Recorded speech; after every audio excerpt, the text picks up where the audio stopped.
This 6-step guide is the key to saving your marriage.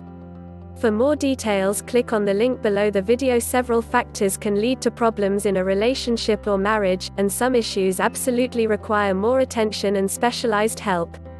If this is the case for you, I encourage you to seek outside help, because the stress of trying to fix your partnership or marriage is too much to do alone. Nonetheless, the core relationship principles I outline below are absolutely essential not only to a solid relationship but for the repair of one that's suffering. Here are 6 things to keep in mind. 1. Begin with you. Many people don't realize that being in a committed relationship or marriage is an inside job. You may have the best of intentions, but if you're not taking care of yourself emotionally, you will have problems in your relationship.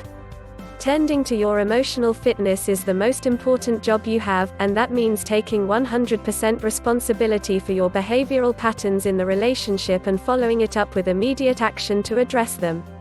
If you aren't fulfilled with your life outside of your relationship, you must do everything you can to create a more meaningful life. If you have low self-esteem, make that your priority. Hire a coach. See a therapist. Meditate. Emotional fitness isn't a goal, it's a daily, minute-to-minute practice that, when committed to, transforms all of your relationships, beginning with you. 2. Lessen the emotional charge. When a couple goes to battle, there's an emotional intensity that leads them to create stories about the other person. He never cleans up after himself, so he just doesn't care, or she is always complaining about me, so she clearly couldn't care less about what I do for her. Once we have a negative story in our heads about how the other person feels, we get into trouble. However, when you lessen the negative emotional charge, you're likely to come up with a better story.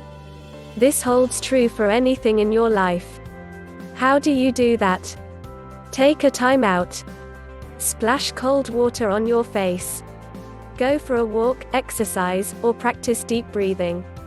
You need to see your partner as your partner, not a monster who's trying to hurt you.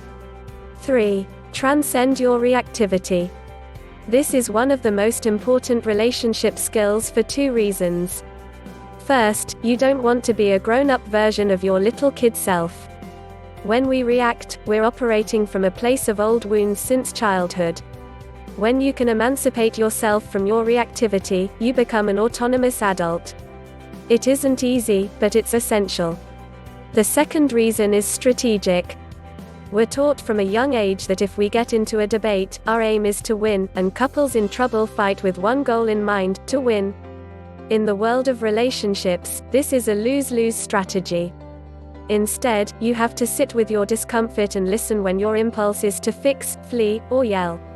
Once you've really listened, then you must do what psychiatrist Terry Real calls, help them win. Helping them win means that if your partner is raising her voice, for example, instead of reacting, you say smoothly, "It would really help me understand you if you spoke more calmly." This immediately conveys that you want to understand, not to fight. This is a win-win strategy because you lessen the emotional charge, you transcend your reactivity, and you inspire your lover to do the same. 4. Stop complaining. There's a difference between complaining and venting, and you must know the difference. You may have to listen to your loved one vent from time to time, and I suggest that you do. You could say sweetly, "You've got 10 minutes of my undivided attention, let it rip." But when you're in the habit of complaining about each other, that's a problem. Turning your complaint into a request is a skill worth developing. Here's why: every complaint has a request hidden in it.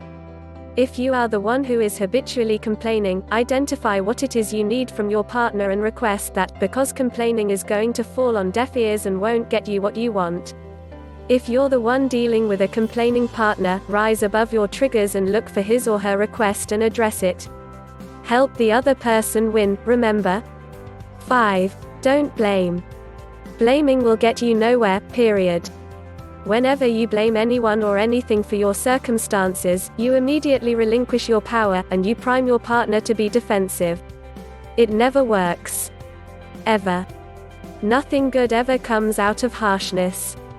It is one of the worst behavioral patterns that causes often irreparable damage to a relationship. No situation calls for it. 6. Remember the love. When you're in it for the long haul, it's normal to dislike your significant other from time to time. It really is okay, I promise.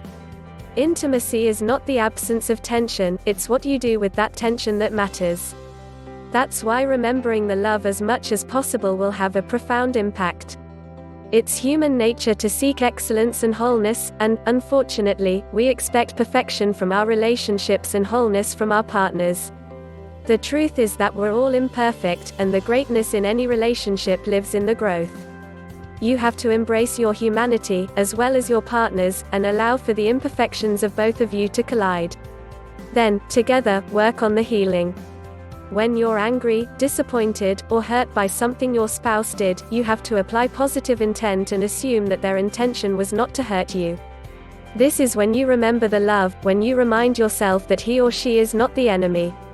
Treat your partner with respect, be kind, listen, and breathe.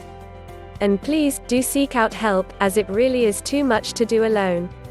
Want more tips for saving your marriage? This communication tactic could help. And are you ready to learn more about how to unlock the power of food to heal your body, prevent disease and achieve optimal health? Register now for our free web class with nutrition expert Kelly LeVeque. Please subscribe to the channel to receive the latest videos.